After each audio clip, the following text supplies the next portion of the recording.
As of right now, I'm just getting a head start on taking off the faces for the wheels so we can go up to the step lip 19s, which lips and barrels coming in tomorrow. So I'm just getting a head start now. I don't know how, but I noticed, I don't even know how that happens, but I noticed this on the wheel, but I don't know how that gets fixed, but I'm just taking off the faces, getting started for the new lips and barrels. Taking advantage, putting on my batteries to charge. Got a couple Milwaukee stuff back there, so I'm just putting everything to charge. So we got the big battery and all the smaller batteries and like the medium batteries over here. So this is basically what I'm gonna use. So extension for, and the little adapter for the 8 mil, 8 mil 12 point socket, swivel for the bolts in the back, extension so you can break them all loose, and then I'm also going to use this so that I can just finish spinning off the bolts, and I'm just using a marker just so I can remember which one I started with. Yeah, so I'm just going to start from right here. So we're going to mark this one right here, so like that I know that's where I started with.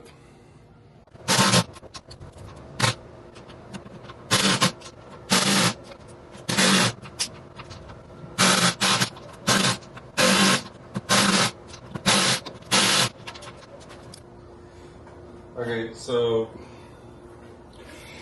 I finally got one of the bolts loose, starting from the valve stem all the way around.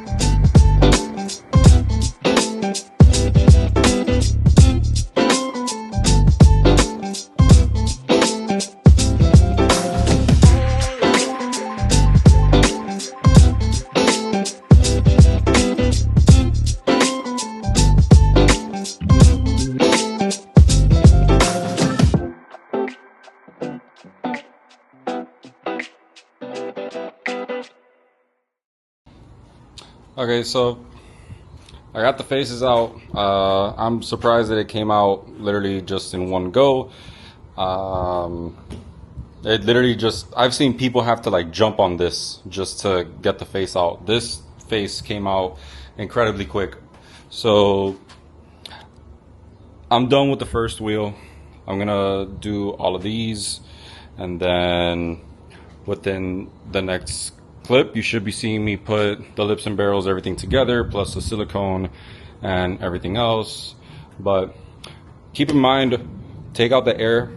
I know typically the seal is always incredibly good, but keep in mind that there is always going to be air in the tire. So for safety, I guess, just take all the air out. But let's just wait for the lips and barrels, and then we'll get started on that later. Okay, so a few days later, lips finally came in. Haven't had time to record much, mainly because of work. I come home late. I do one wheel, and then I kind of just put them together later in the day. And then these wheels are taking forever, mainly because they're 40 bolts, so all the way around. And I got nobody really helping me. I'm kind of just doing this on my own. And if you can notice right here, I'm missing a bolt. That's mainly because I ended up rounding one of them off on the head itself.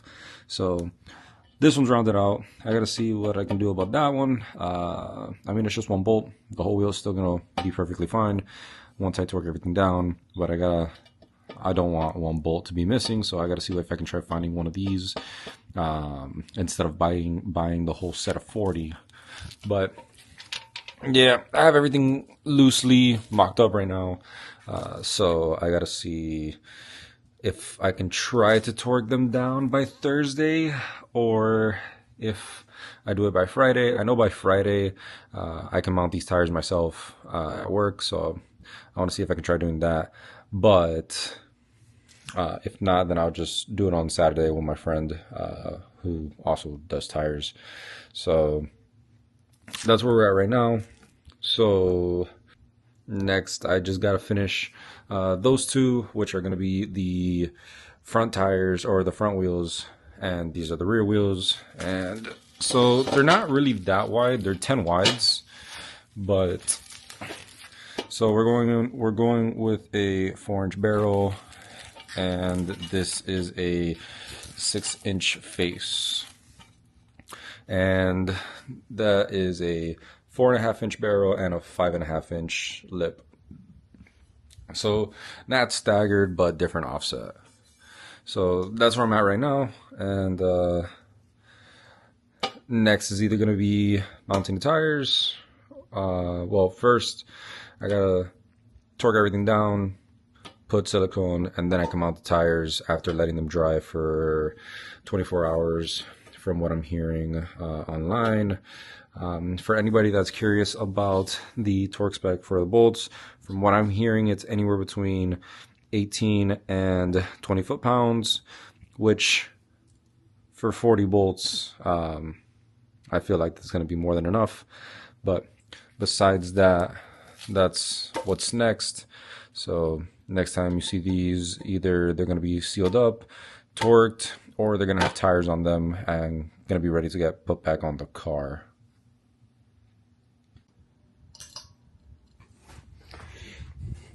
Okay, so wheels are good to go. They're all sealed, all 4 of them, and they're all torqued. I believe one of them is missing I'm trying to find it. This is the one that I was telling you guys that it's rounded out.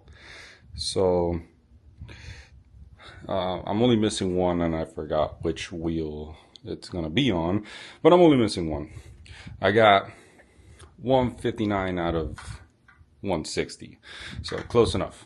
But I am gonna get a new bolt. I don't know where to find one of these bolts, but I gotta find one. And but besides that, I should be mounting the tires tomorrow, because all I'm missing is the valve stems, which I have the work valve stems, but since these do go pretty far out, I wanted to get like an extended one. So they normally stick out around like up here. The work one normally is like around here. So it's a lot easier, so you don't scratch up the lips. But besides that, I mean, these are ready to go, and I'll mount the tires tomorrow and then mount them on the car.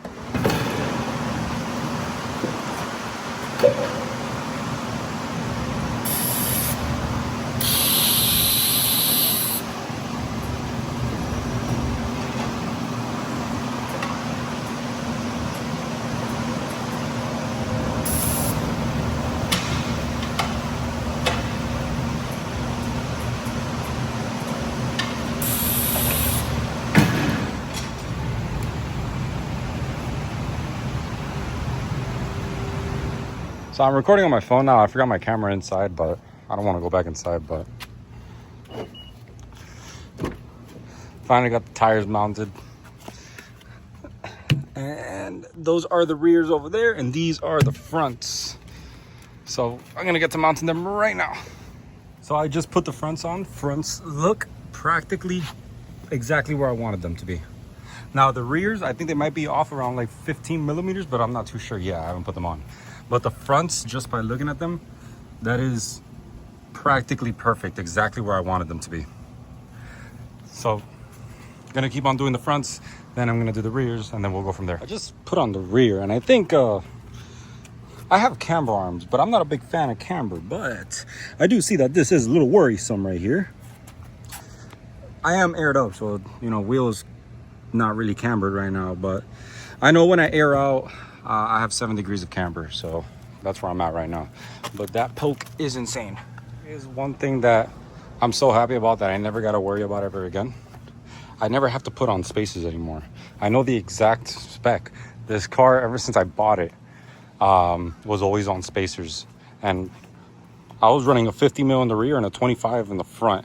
And just by doing that, it finally gave me the opportunity to get 3P wheels and then getting the exact measurement of what I need. So this is great. I never got to use spacers ever again.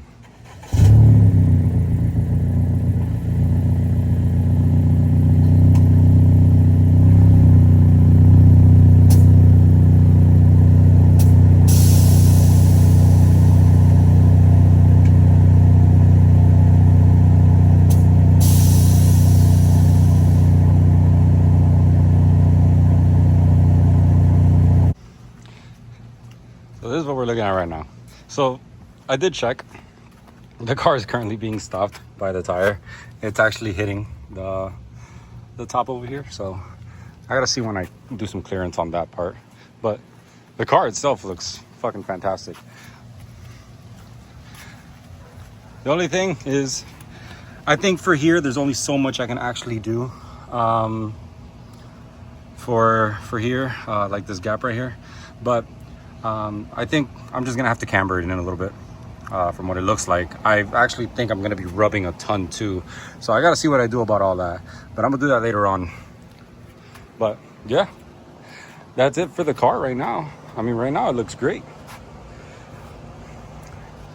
I'm most likely gonna encounter some minor rubbing, but besides that, I mean, overall the car looks great, and I'm very happy I don't have to run spaces anymore. So, but yeah, this gap I can only do so much with. It's gonna be more camber than anything. I really don't want to camber, but if I have to just so I can get the fitment dialed in, then I guess so. But besides that, I do want to thank everyone who watched for watching, and until the next time.